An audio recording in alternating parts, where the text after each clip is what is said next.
This podcast is presented by Regions Bank. You're chasing your goals, and it's up to you how you want to get there. Let Regions Bank coach you with financial tips that fit your everyday grind. Visit regions.com/next-step to learn more. Regions, member FDIC.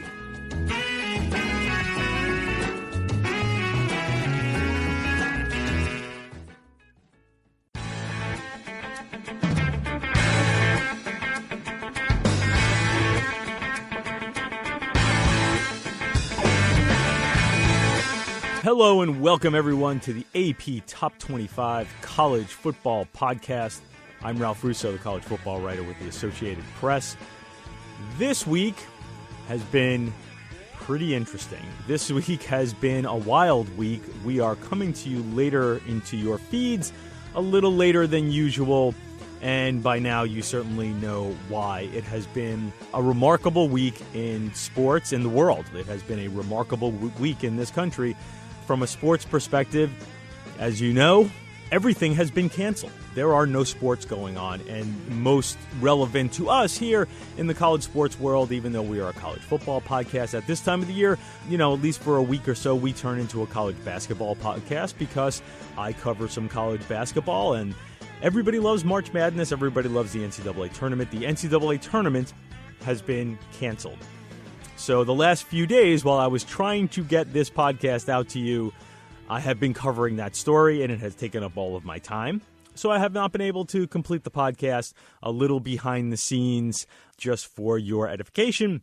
I was scheduled to get this thing done early in the week, and I could have gotten it done fairly early in the week. Now, to a certain degree, it would have been almost irrelevant because the news would have blown away the mundane subjects I had planned to talk about with Stanford coach David Shaw, and we were going to talk about transfers and new rules in college football and players faking injuries and targeting and things along those lines because he is a chairman of the Playing Rules Committee for the NCAA.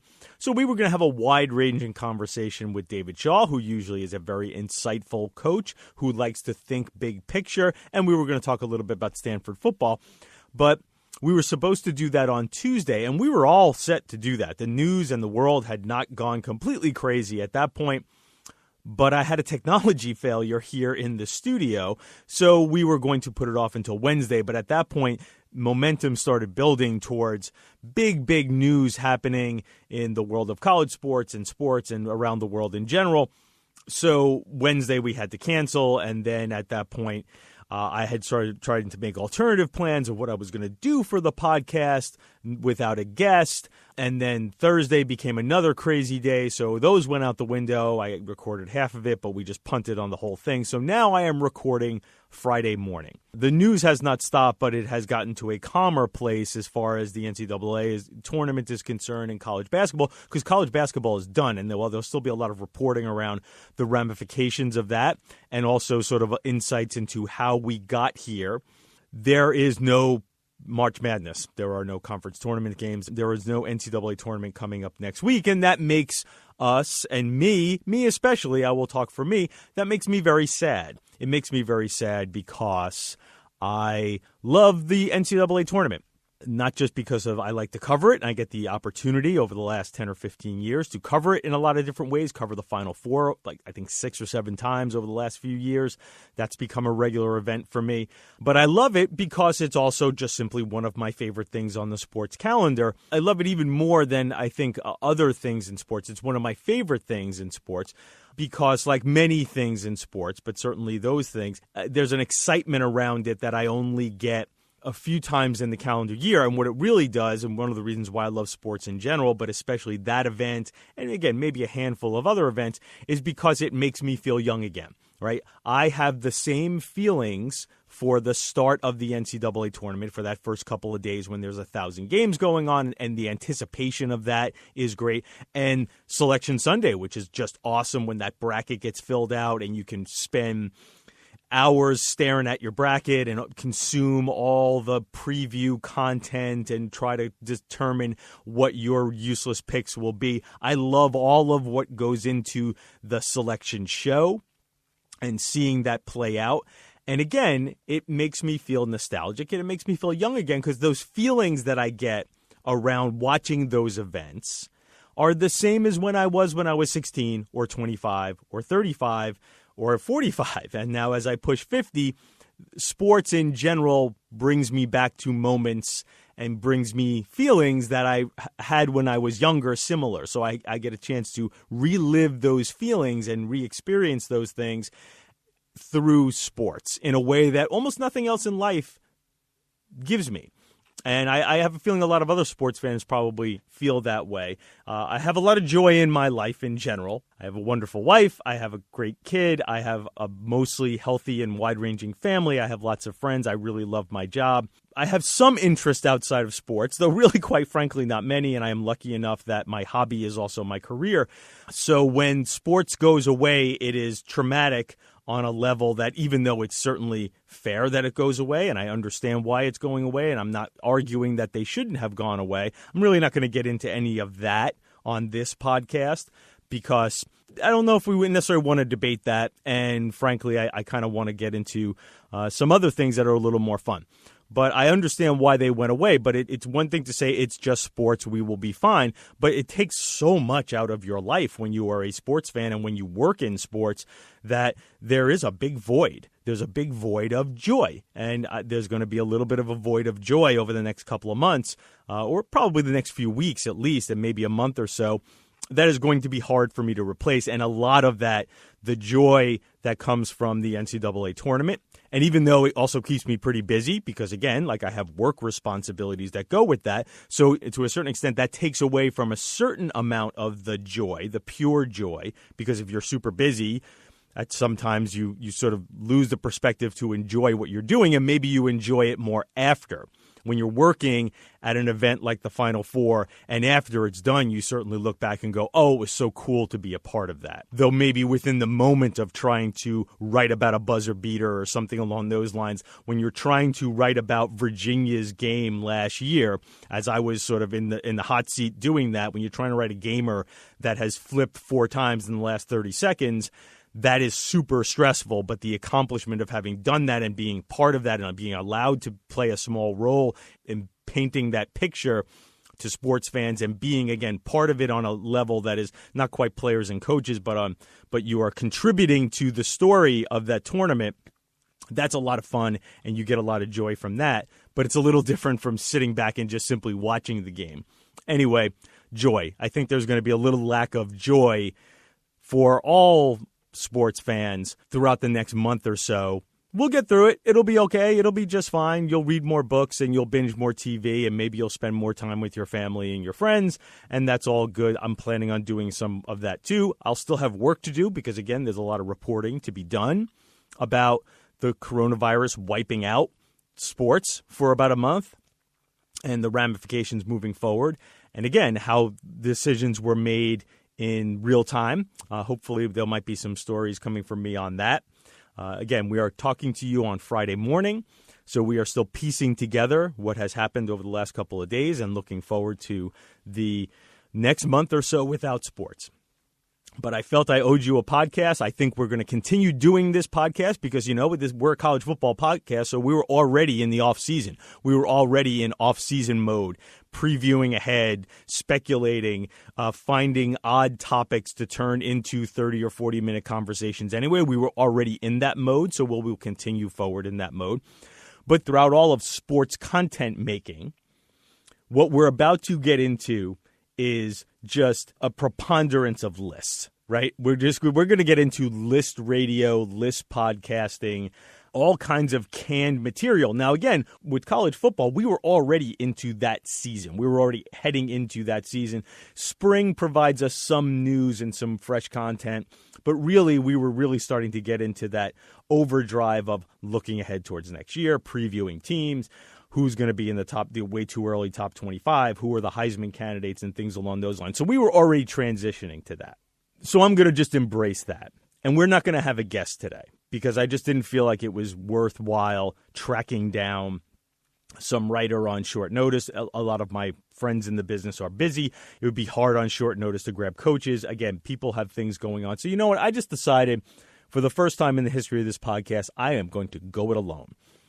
And it's not going to be a super long podcast, but I have a topic in mind, and we are going to embrace list sports radio and hopefully have a little fun with it.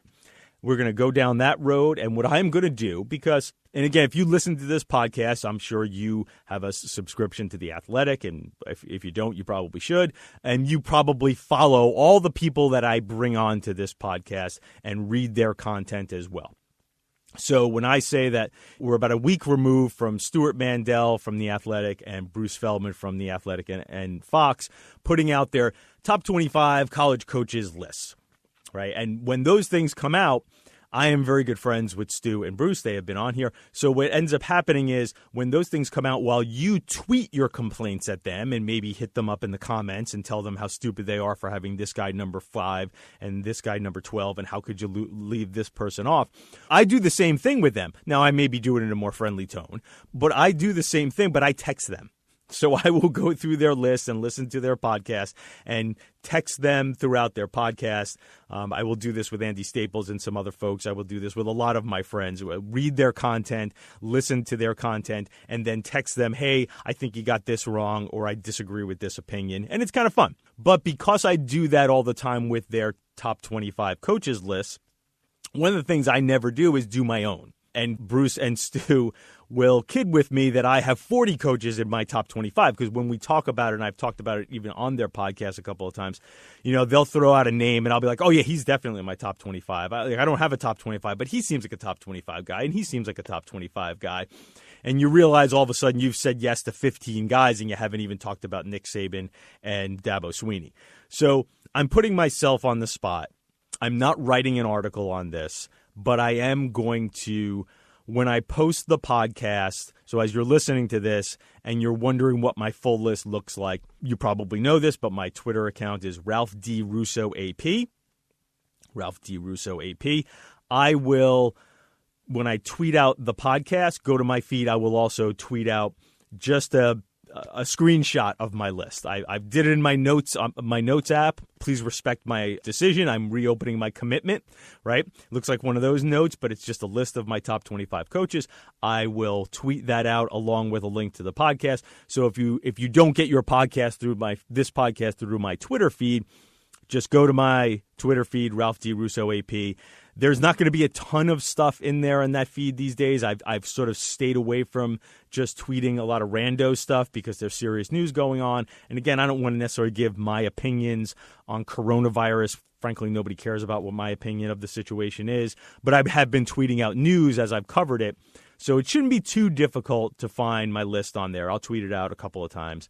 And you can follow along. But we'll go down that list, and then you can shoot back at me all your complaints about my list.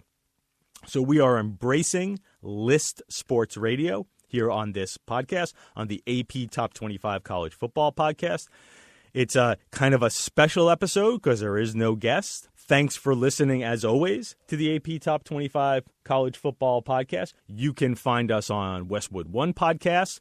You can find us on Apple Podcasts.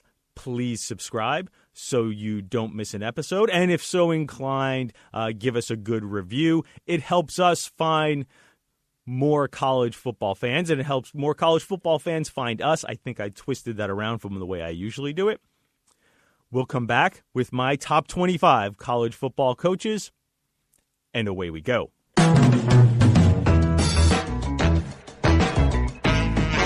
This podcast is presented by Regions Bank. You're chasing your goals, and it's up to you how you want to get there. Let Regions Bank coach you with financial tips that fit your everyday grind. Visit regions.com/next-step to learn more. Regions, member FDIC.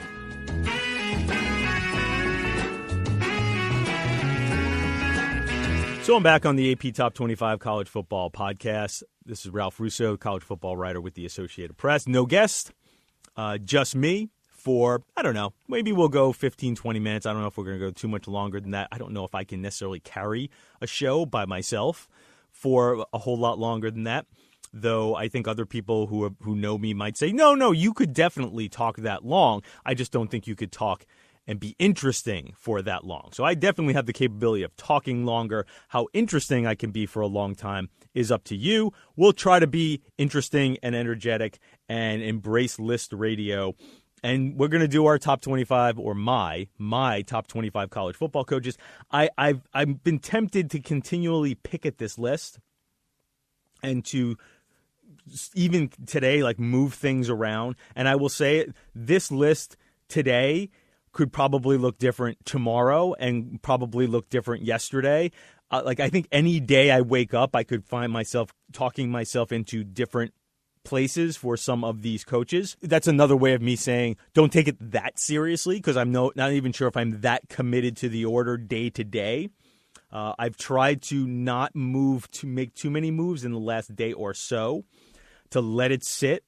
And I think I'm just going to roll with what I have here on my notes pad. Maybe there's a possibility I may switch some things up as we go along. I'm going to try to avoid doing that. But again, I think to a certain degree, I found myself thinking like I could change this almost any day depending on how my feelings are about a certain coach. And I will think about a different point, and that will give that point to a coach, and I'll go, no, that guy, what am I thinking there? I should really move him up. And no, what am I thinking there? I should really move him down. But for the most part, again, this could change every day. I'm not going to do that. I've got my list here. I think I'm sticking with the list that I have, and we will start at the very top. Now, one thing to know process-wise, I tend to be more of a full body of work guy, certainly emphasizing more recent coaches. But for me, I'm not going to consider somebody who's a first-year coach.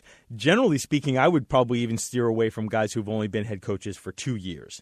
I really want at least 3 years. So Ryan Day's not going to be on here, even though I have a feeling that guy will soon be on most lists and right near the top in the next couple of years. But again, for me personally, I want a little bit more of a body of work. I will emphasize more recent results, but I tend to steer towards full careers. I also tend to steer towards coaches who have outperformed recent history of the school before they got there and historical records, the historical trend, the historical status of a school before they got there.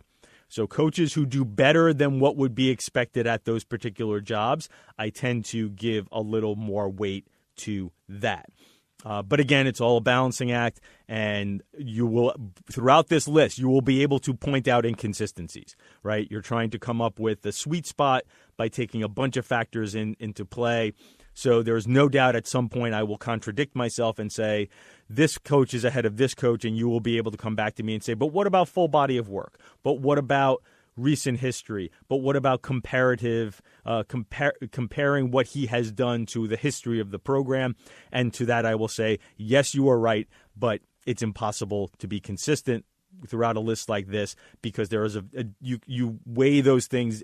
You try to weigh those things equally for each coach, but each coach presents a different challenge when weighing the different options on their resume. With that said, I'll start with number one, because number one and number two are really easy. Number one for me is Nick Saban of Alabama.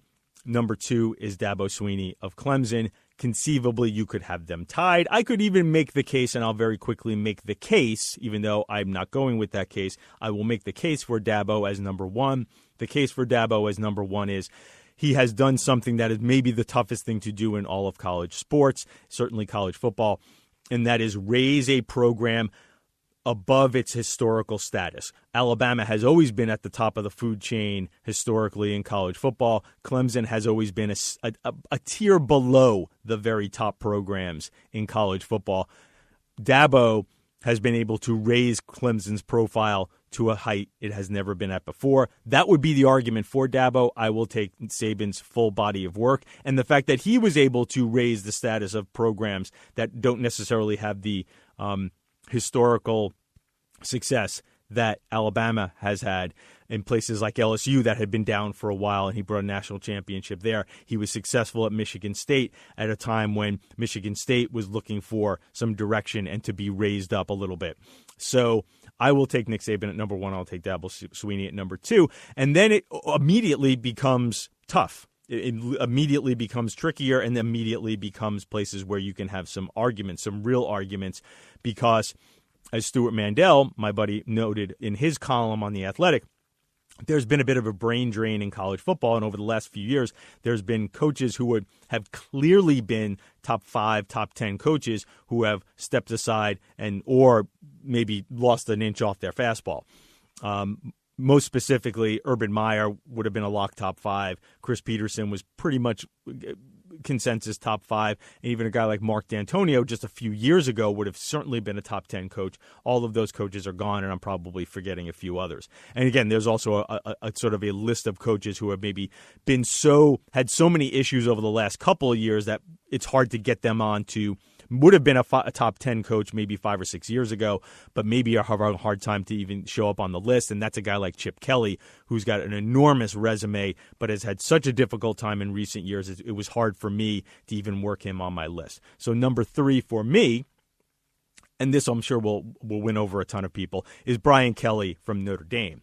Brian Kelly has been coaching in college football for, I think it's almost 30 years at many different levels, and has only had one losing season. I believe, even though he has not won a national championship, he probably has the toughest job in college football when it comes to the amount of pressure on you to win, the limitations built into the program that you lead as far as becoming a winner, academics, where Notre Dame is. Listen, it's very simple. The best programs are down south because that's where all the players are. Notre Dame is always going to recruit nationally, but Notre Dame cannot recruit with the amount of success down south the way these programs that actually live down south are.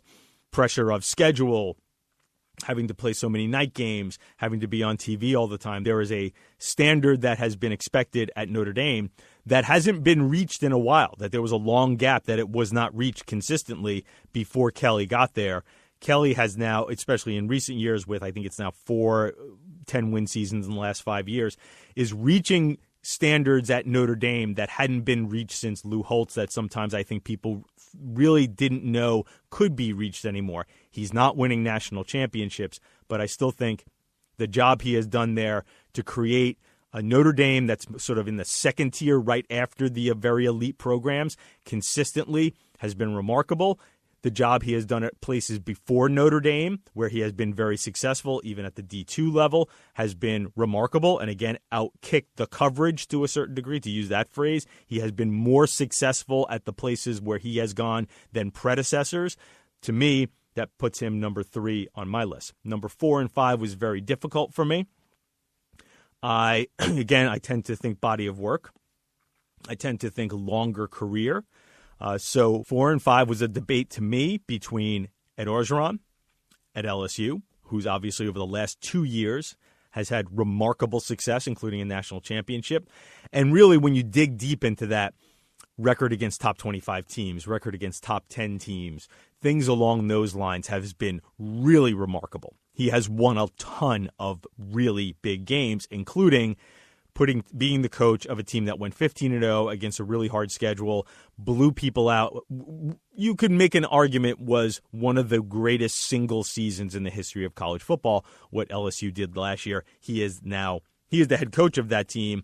So it's really tough to look past the recent history with Ed Orgeron, because the other guy I was looking at the 4 or 5 spot is James Franklin from Penn State, who turned around Penn State at a time when it was dealing with sanctions, sort of led Penn State out of a dark period of time, and not only has done that, but has done it and reached really great heights. I mean, again, double-digit win seasons every year. Penn State is another team that it is not necessarily a national championship elite tier, though I think it's sort of knocking on that door. But the simple fact that he took the program from where it was has gotten it to that second tier where they are a 10-win threat, New Year's Six Bowl threat, a threat to Ohio State every year in the Big Ten. I think that's super impressive. And he also has on his resume turning around Vanderbilt, doing things at Vanderbilt that have never been done before or since.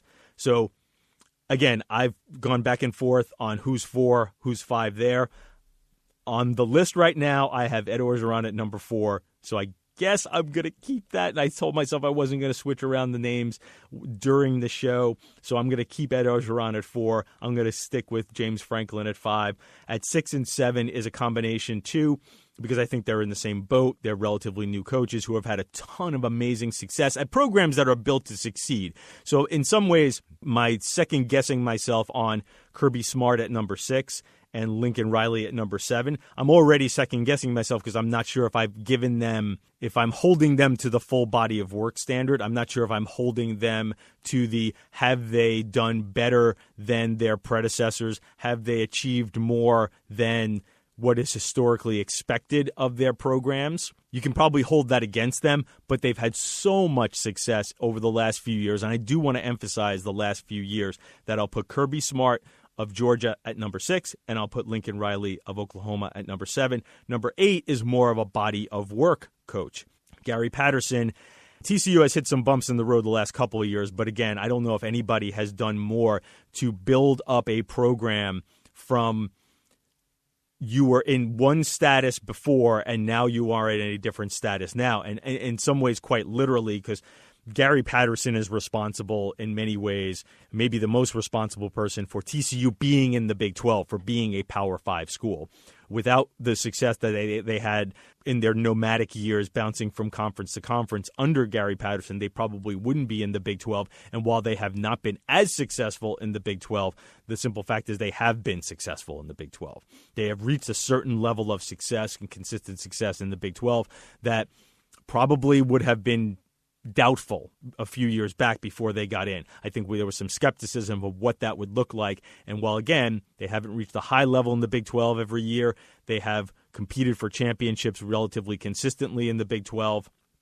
So Gary Patterson at number 8 from TCU for me, honoring that body of work. Number 9 is Dan Mullen from Florida. And a lot of this goes back to the idea of what have you done at a school compared to the history of that school? I covered Mississippi State for a while in my younger days, and I understand the history of that program. It has always been sort of a bottom feeder program in the SEC. He was able to raise the status of that program to the point where they were winning consistently. And even just winning consistently, beating your rival consistently, getting to bowl games consistently, that's something that is not a given at a place like Mississippi State. He turned it to the point where it was practically a given. And then quickly at Florida over the last couple of years has knocked out 2 10-win seasons. So which also shows me when you raise expectations for Mullen, he now has met those expectations too. I don't know if he's going to be able to track down Georgia as Georgia starts pulling away in the SEC East to a certain degree. That's the next step for Mullen. But I really like what he has done at Mississippi State and he has done at Florida. I have been a little skeptical of Florida over the last couple of years, but the results are the results, and his results look to me like a top 10 coach at this point. So I have Dan Mullen at number 9. At number 10 is another coach who has won a national championship, and that's Jimbo Fisher. Probably can make a pretty good argument that he should be bumped up here a little more because of the national championship. His beginning of his tenure at Florida State was remarkable. The end was not.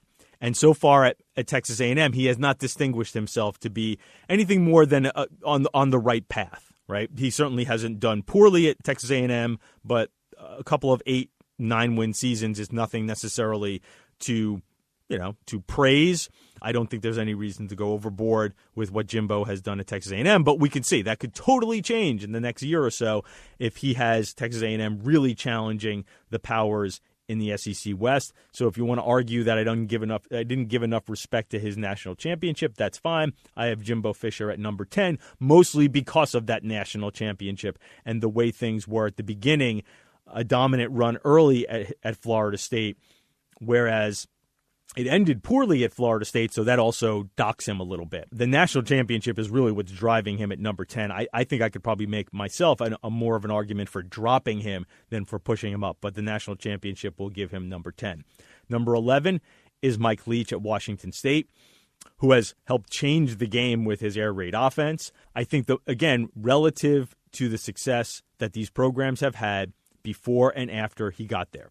Texas Tech had done very little before he got there. They went to bowls every year. When he got there, they have, I think, only gone to one bowl since he left.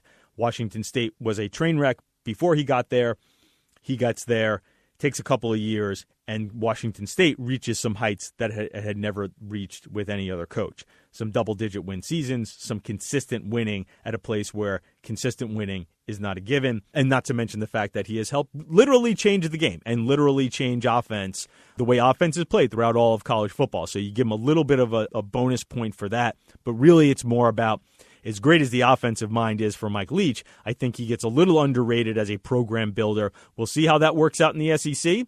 We'll see how that works out at Mississippi State. I'm a little skeptical about that, but for right now, his body of work, I think, makes him at, again, our argument can be made that he's a top 10 coach. I have him at number 11.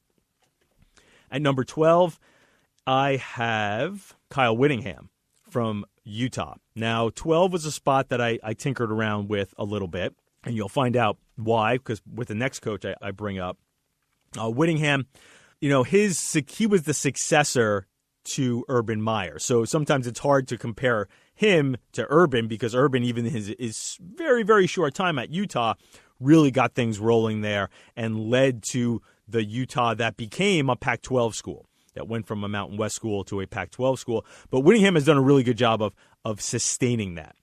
And he's done a nice job of, and I'll give him credit for this, much like I gave Patterson credit, transitioning Utah from a Mountain West school to a Pac-12 school that could not just be in the Pac-12, but also have success in the Pac-12. Taking advantage of some of the issues around them in the Pac-12 South to be maybe the most successful program in the Pac-12 South over the last few years.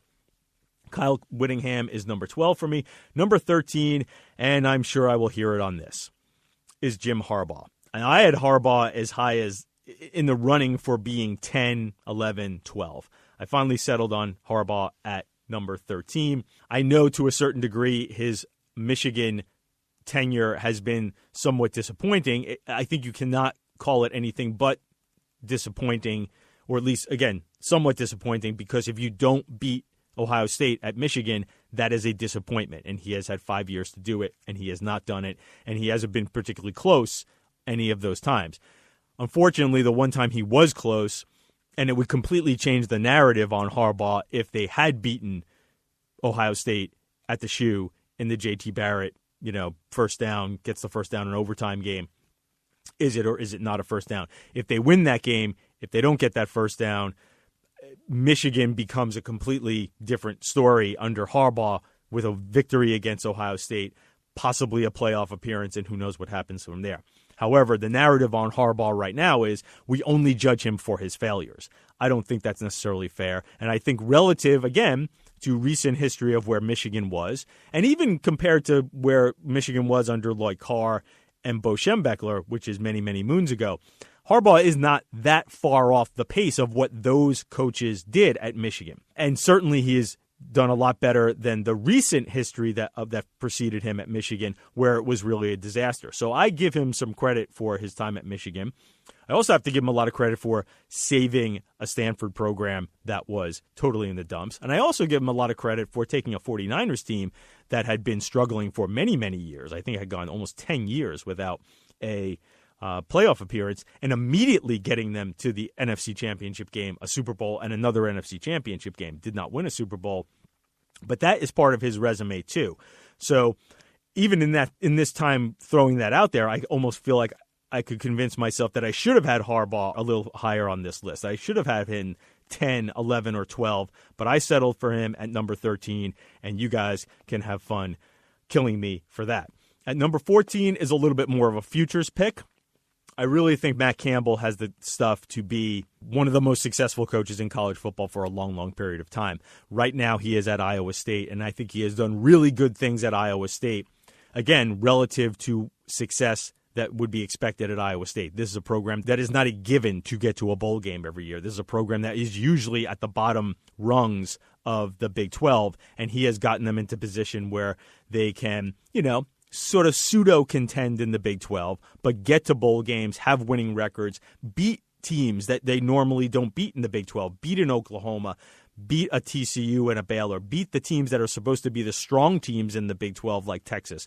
And having done that, raising the level and the status of Iowa State, plus what he did at Toledo. And again, to a certain degree, this is a futures pick. I really do think that at some point he will be at a bigger program, and you will see him blossom into a coach that can take an elite program and produce elite results.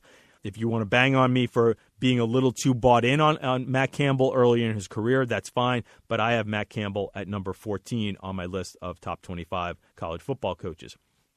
Number 15 is all about what you have done while you're at a school compared to what the traditional arc of that school, the traditional success that school has had.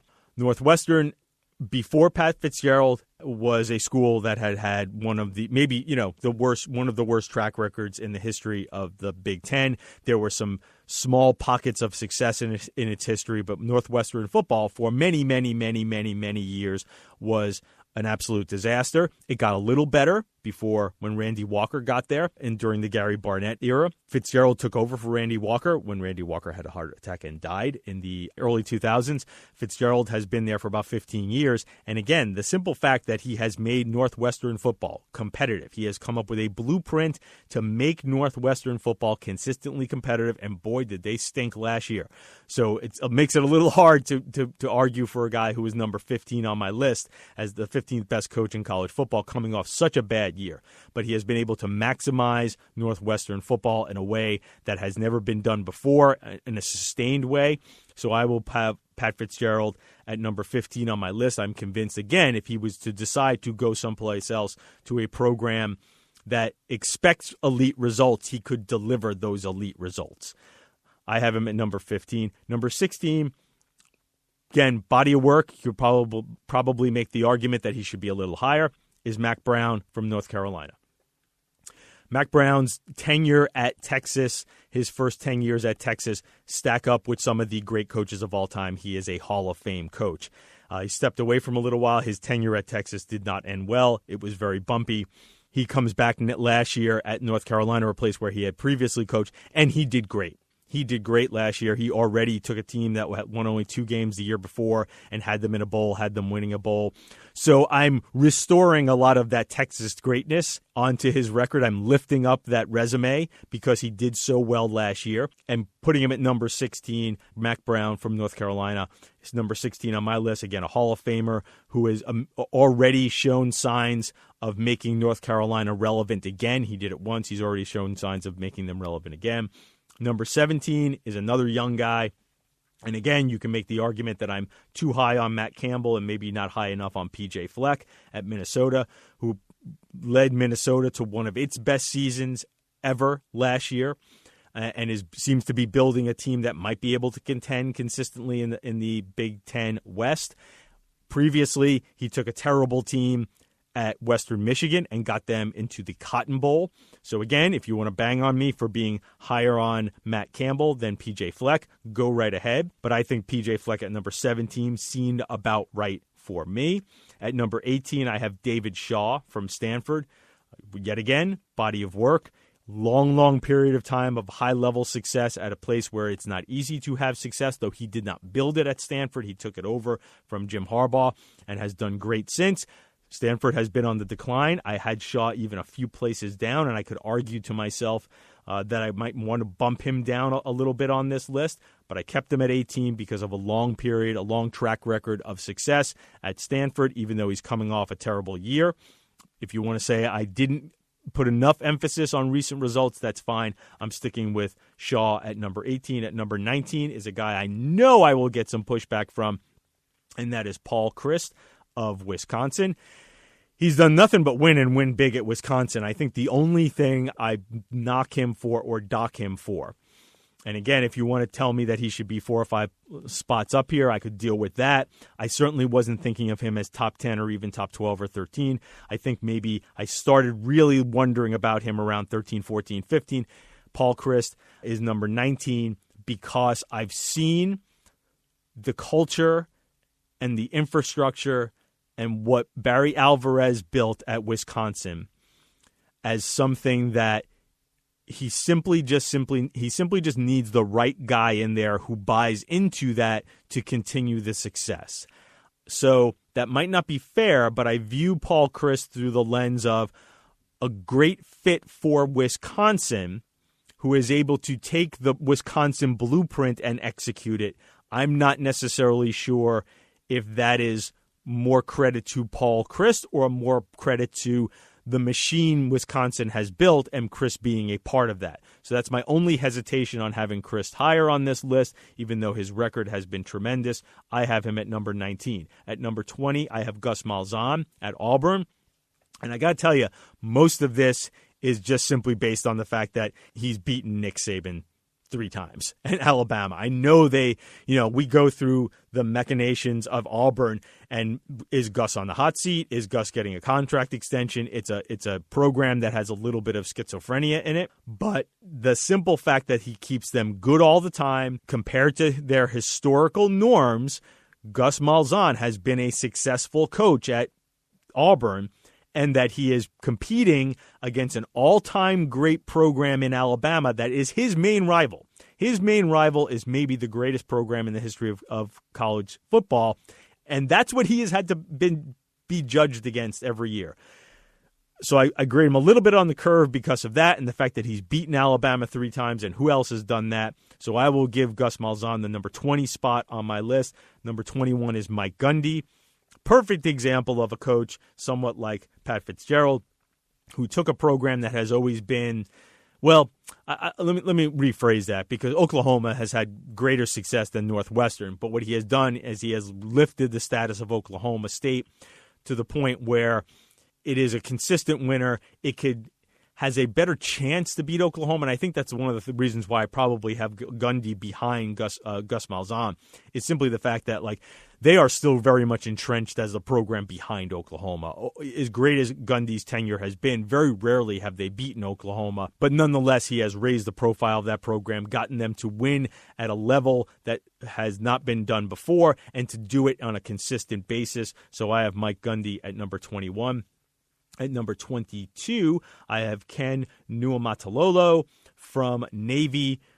Yet again, body of work, long tenure of consistently winning, only one really bad year at a service academy where it's not easy to be good every year. We saw the struggles Army had for such a long period of time and how Navy dominated Army. That rivalry pivoted a little bit last year. Niumatalolo did something that is very difficult, and that is, as the program starts trending downwards, to save it and kick it back up and redirect the trajectory of a program. That is very difficult. He was able to do that at Navy last year, so I put him at number 22. At number 23 is Kirk Ferentz of Iowa. Lifetime achievement for Kirk Ferentz. He has done a really nice job at Iowa for a really long time. He, in some ways, gets underappreciated because his contract and the stability that he has had at Iowa, and the faith Iowa has had in him has been rewarded so handsomely without necessarily winning a bunch of championships. But I do think it's a situation where Iowa understands it has it pretty good with Kirk Ferentz, and he is able to max out that program very often. Maybe he leaves a little on the table at times, but considering, again, the level of consistent winning at Iowa that he has had, I don't think is a given. And so hats off to Kirk Ferentz. I have him at number 23 on my list for top 25 college football coaches. Number 24, I have Lance Leipold from Buffalo. And again, a lot of this is, he's done a really nice job at Buffalo, a program that had no real history of success or very little history of success before he got there, and now seems like a consistent winner in the MAC. But I also give him credit for his time at Wisconsin Whitewater, where he won a bunch of Division III national championships and built a real power there. Maybe a little too much credit. If you want to bang on me for that, I understand. You can nitpick on Leipold there at number 24. At number 25, and I'm sticking with it because I told you I was going to stick with what I have in my phone, but I'm already sort of doubting myself here and thinking maybe I should have gone a different direction. I have Mario Cristobal, who's done a very nice job the last couple of years at Oregon and seems to be building Oregon towards something even bigger. There is signs that Oregon could be about the best thing in the Pac-12, but also a team that maybe contends on a national level, maybe not quite to the extent where it would be Alabama and Clemson level recruiting, but they're inching toward that level. I also give Cristobal a fair amount of credit for his time at FIU. It was literally a fledgling program at the time he took over in 2007. He was a former Miami player, and he grabbed that program at a time when it was just getting started, just trying to get it off the ground. And he got them to 2 bowl games. He won 5 games in his second year. Again, this was a fledgling program, so I give him a lot of credit, even though he was run out of there in 2012 after a 3-win season. That was probably a mistake on FIU's part. He almost became the Rutgers coach, and maybe the history of Rutgers football would have been written very differently if he had taken over for Greg Schiano. So I've already respected him for his time at FIU. Again, taking a program that was literally almost being started from scratch and having some success there. And then his last couple of years at Oregon have been very good. So I'll give Cristobal some credit for time at FIU, what he seems to be building at Oregon. Again, maybe I'm a little too bought in. Maybe I'm a little too bullish on Mario Cristobal at number 25. But I have him at number 25. Some other guys who came to mind, maybe sort of just missed the list. I really like Mike Norvell, who is now the coach at Florida State. Mark Stoops came to mind for me, looking around the country. Chip Kelly, again, for body of work, almost made the list, but it's been so rough the last couple of years at UCLA. I kind of nudged him aside. Plus, his NFL time was at best sort of up and down, though maybe not as bad as we give credit for. He actually had a couple of winning seasons at the Eagles there. So those were a couple of other guys who I thought maybe could make the list. I'll go through it again, and then we'll wrap up. My top 25 college football coaches. Nick Saban of Alabama, Dabo Swinney of Clemson are 1 and 2. Number 3 is Brian Kelly from Notre Dame. Number 4 is Ed Orgeron from LSU. Number 5 is James Franklin from Penn State. Number 6 is Kirby Smart from Georgia. Number 7 is Lincoln Riley from Oklahoma. 8 is Gary Patterson from TCU. 9 is Dan Mullen from Florida. Number 10 is Jimbo Fisher, now at Texas A&M. Number 11 is Mike Leach, now at Mississippi State. Number 12 is Kyle Winningham from Utah. Number 13, Jim Harbaugh, Michigan. Number 14, Matt Campbell of Iowa State. Number 15, Pat Fitzgerald, Northwestern. Number 16, North Carolina's Mack Brown. Number 17, P.J. Fleck from Minnesota. Number 18, David Shaw, Stanford. Number 19, Paul Chrys, Wisconsin. Number 20, Gus Malzahn, Auburn. Number 21, Mike Gundy, Oklahoma State. Number 22, Ken Niumatalolo from Navy. Number 23, Kirk Ferentz, Iowa. Number 24, Lance Leipold, Buffalo. Number 25, Mario Cristobal from Oregon. Folks, I hope that was kind of interesting and fun for you. I hope you didn't mind me getting into list radio, and I hope you enjoyed some of this podcast. I know it's not what we usually give you here, but it's been a crazy week, and I definitely wanted to give you something, give the listeners something to chew on. I'll tweet out that list when I tweet out the podcast. Hopefully this will post before your weekend starts and you'll have it in your feed. And hopefully we will have a normally scheduled, regularly timed release podcast next week. There are no sports going on, but we will hopefully help get you through this by talking some college football. And again, this is a time where we'd be talking college football and speculating and making lists anyway. So to a certain degree, it doesn't necessarily affect us, but hopefully we'll be able to get you through what is a difficult time for our country, and maybe to a certain degree, an especially difficult time for sports fans. I'm Ralph Russo, the college football writer with the Associated Press. I'd like to thank Warren Levinson for making me sound good. Please come back for more next week of the AP Top 25 College Football Podcast.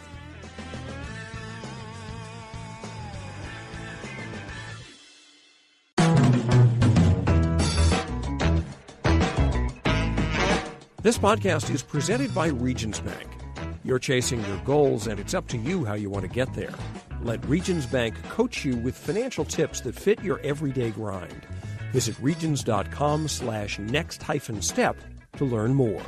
Regions, member FDIC.